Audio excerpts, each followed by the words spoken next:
Good morning. Good morning. Coffee. Thank you. Coffee is necessary. So I have flowers. I'll show you one. Here's one. Look at that pretty little flower. It's a pretty one. I can show you from the side. Tiny little buds. Oh, look how cute. Cute. Cute. Oops. Cute. 3 little feathers right here. Tiny buds. To say, I really love these a lot. They make me happy. Okay, so what I want to show you today is just how you can create sort of a cup with your wafer paper, because it is really tricky to do. Just the nature of wafer paper. Let me see if I can find a good example. You can see the cupping back here. I'm trying to show you, sort of like that. Sort of like this cupping and a little frill. There's a little frill going on too. So there's a really easy way to do it that I'm going to show you. What you'll need, I don't know, these are pretty basic and pretty inexpensive, but they are little petal formers, and I have one that has sort of a larger cup and one that's a little flatter. I don't know if you can tell. Yeah, you can tell. So larger petals are going to get this more shallow one, and the smaller petals this. And for these flowers, I've used a 2-inch paper punch and a 2.5-inch. You can see? I can't stand on the seedling's face, and yet I always get there. My intentions are always good. However, I always create a mess. So here are some that I have made already, and these are the 2.5-inch. It's the 2.5-inch.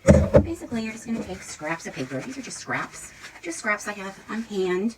Of course, they're still, in good shape, so I'm going to use them. And I should mention this: the wafer paper I use is actually a little on the thicker side.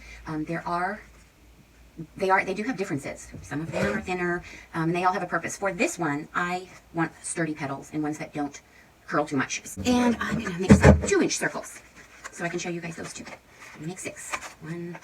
If you do it upside down, you actually use less paper.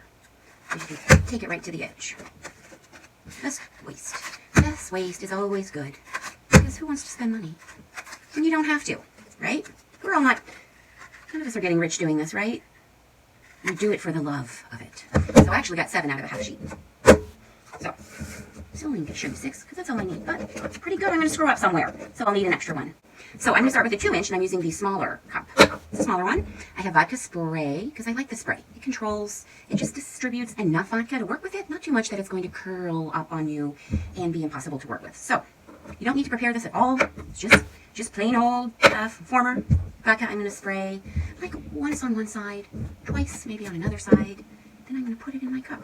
Here's the tricky part. This gets tricky. You just have to work it slowly into the cup.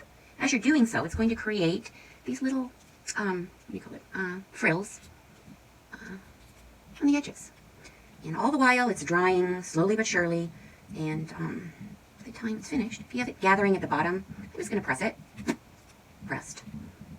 And the rest just kind of does itself. It's like magic. It's magic. Look at that little fella. Look how pretty.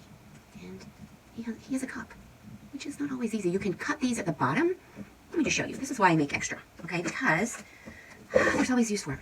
I have done this, and I see it done many times, where you cut to the center, and I have more vodka here. I have so much vodka in this house, and I don't even drink. Just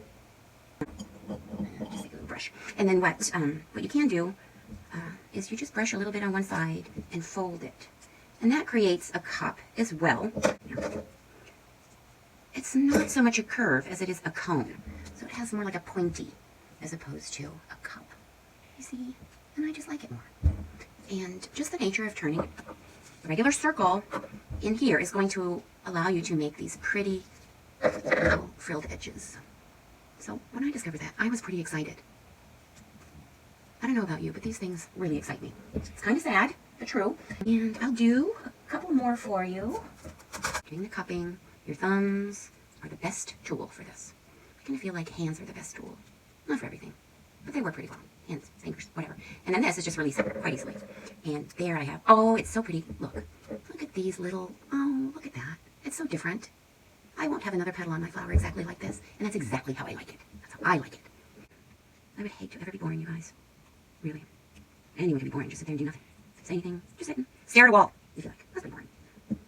My favorite style actually is being perfectly imperfect. If you can get that down, you're in business. Because you'll be forgiven all of your flaws or mistakes, which actually really aren't flaws or mistakes. It's just life. And I'm going to use a larger former for the larger circles. And I'm going to try again, 1, 2. I'm spraying about this far away, right? Maybe, I don't know, 9 inches at least. And then I'm pressing it in again. I might try this a little closer so you can see I'm pressing. And as I press, these little frills are forming. And I've decided that's where I want my top. That's where I want the part that you'll see of the flower. So I'm going to push down at the base, and just keep kind of pressing to make sure that cupping is happening as it's drying. Because once it happens, it's going to stay like that. The magic of wafer paper. It's fabulous. They're super pretty cupped petal. Isn't pretty? Look at pretty. So have fun with this. Don't make a mistake. So what? Try again. No need to stress. We have enough stress. Just trying to stack our cakes without them collapsing or melting or any number of things that can happen. Any number of things. We just really don't make enough money. So here you go. I may show in another tutorial. Oh, I hate to do that. I hate to be suspenseful. But I don't have time right now. But we'll probably put something together where I will actually create a flower using these pretty petals. I did put a little something out there recently on how I make my wafer paper leaves.